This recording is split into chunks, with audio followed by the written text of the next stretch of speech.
A very good morning to all our Sports Today family members on a Saturday. We all know that we are building up for the third test that will be between India versus Australia in Indore. At the same point in time, there has been a lot of cricket happening elsewhere also. There's one more series that is going on, which is not part of the World Test Championship cycle. But one team has picked a squad which will be part of the World Test Championship series, and it is going to be a very important series, irrespective of what happens in Indore. So without further ado, let us get to what is making headlines on this Saturday morning in the world of sports. The first major admission that Virat Kohli has made ahead of IPL 2023. In a podcast that was hosted by the official franchisee, Virat Kohli has opened up on a lot of things about his captaincy, about his personal equations. I will be back with a detailed explainer on what Virat Kohli has done. But one of the points that Virat Kohli has made is really eye-opening, because he's talked about failure, he's talked about leadership, he's talked about an equation that he's had with a particular player, and how his career now is much better as compared to what it was maybe 3 to 4 years ago. That explainer, folks, it is a must watch, because Virat Kohli has opened up on one particular aspect where we all knew about it, but we never spoke about it that much. On the other hand, the BCCI has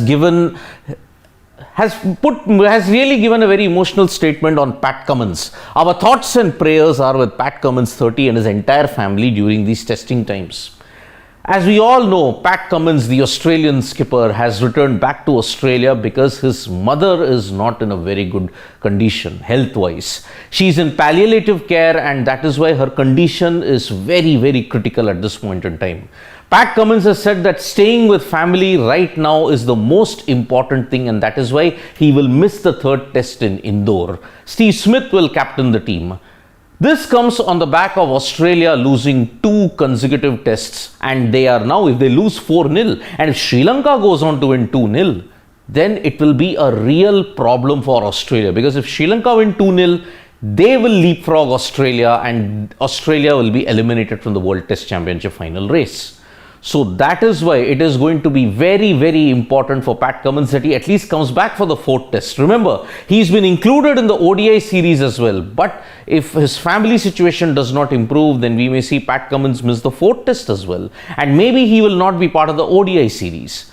In his absence, maybe Australia will make a lot more changes. Mitchell Starc, Cameron Green. Cameron Green has stated that he's 100% fit for Indore and he could be playing there as well. From Indore, let us shift our attention to the Basin Reserve in Wellington. England yet again have dominated a magnificent day of Test cricket, and it's thanks to these 3 players. Joe Root got to his 150. We all thought that Harry Brook would score a double 100 or a 250, but unfortunately he was caught and bowled, and that is why 186 remains his highest score at this point in time. But Joe Root reached 150, and England notched up a good score of 435 for it declared. In response, James Anderson and Jack Leach, 3 wickets apiece. New Zealand are staring down at the barrel, 7 wickets down. Anderson has taken his tally to 685, and today he created a special record. He dismissed Kane Williamson for the 8th time. This is the most number of times that Williamson has fallen to a particular bowler, and Anderson has yet again showed why his record against the Fab 3 is simply one of the best in the business at this point in time. So Anderson and Leach have ensured England are in a dominant position. Although rain has interrupted 2 days, it is very important to note that England have scored at such a good rate that there is a lot of time left to enforce a result. As I mentioned, Sri Lanka are going to play 2 tests against New Zealand, and this is a very important series, because if India whitewashes Australia 4-0, then Sri Lanka have a chance. If Australia manage to draw or win one of the tests, then also Sri Lanka has a chance. However, if Australia wins one test and India wins 1 test, Sri Lanka, even if they win 2-0, they still don't have a chance. In response to that, Sri Lanka have appointed some new faces. One of them is Nishan Madushan, a wicket keeper.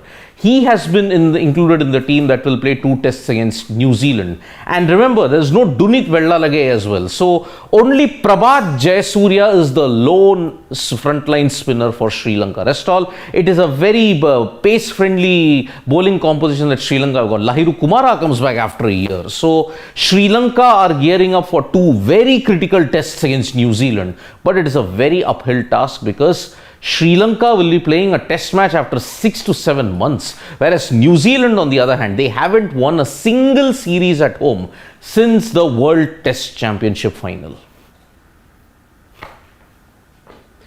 It is a victory for Ukraine. That was how this match panned out to be. On the first anniversary of the Russian-Ukraine war, Shaktar Donetsk was playing Rennes. The aggregate score was tied 3-3, and in the end it went to penalty shootouts in the Europa League match, and Shaktar Donetsk managed to win 5-4 on penalties. And this win was dedicated to all the people in Ukraine. Remember, it's been 1 year since the war erupted between Russia and Ukraine, and that is the reason why this match is very, very memorable. Shaktar Donetsk, defying all the odds, defying all the warlike situations, have managed to make it to the next round of the Europa League. And it will be very, very important to see how they manage to go ahead. If they can forge a great path, they reach the semis, they reach the final, it will be a miraculous story indeed. Well done to Shaktar Donetsk for putting up such a magnificent show, winning 5-4 against French side Rennes, and that is why now they are into the next round. We all know that there is a boycott trend going around in the Indian film industry at certain points in time. But even Indian football has been plagued by a boycott. The clash that is going to happen today, the grand Indian derby, Mohun Bagan versus East Bengal, that is facing a severe boycott call. Why is that? Because Mohun Bagan, of the name, 3 names, ATK. That is the main reason why fans are wanting to boycott this game. Fan clubs of Mohun Bagan have said that they do not want the name ATK associated in the club. They just want their old club back, Mohun Bagan FC. East Bengal, on the other hand, they are saying that they are also not looking forward to this game because of their poor performances in the ISL, and on top of that, stadiums are not becoming full whenever they play. And recently there was an incident in a hockey match which had poor lighting, which had poor facilities, and that is why East Bengal are also looking at this match with some apprehension. But Mohun Bagan fans have dug in their heels. They have said, remove ATK, it will be sorted. But otherwise, boycott derby is trending very heavily today on social media, and it is not a good sign for Indian football as such. Still going strong, Rohan Bopanna, one of the veterans in the Indian tennis circuit. Recently in the Doha Open, partnering Matthew Ebden of Australia, Rohan Bopanna managed to win the doubles title. Earlier, this duo had reached the final in Rotterdam, but they came up short there. However, in Doha, they managed to win, and that is why Rohan Bopanna continues to give India some laurels in doubles. Remember, Indian tennis is looking at a new landscape after the retirement of Sania Mirza. No Mahesh Bhupati, no Leander Pace, no Sania Mirza. All hopes now for a few years is now dependent on Rohan Bopanna. So that is the morning wrap that we have at this point in time. Remember, I will be back with a special Virat Kohli explainer on how he has opened up. RCB podcast, I will give you all the special details of that, especially one point on leadership. Thank you so much, folks, for joining us for this live. We'll be back with more updates. Tap that bell icon so that you know when we go live. We are also there on Facebook, Twitter, and Instagram. And don't forget to download the SportsTak mobile app, because all the information that you want in English and Hindi, as well as highlights of the PSL and other tennis tournaments in the world, they have it. Thank you.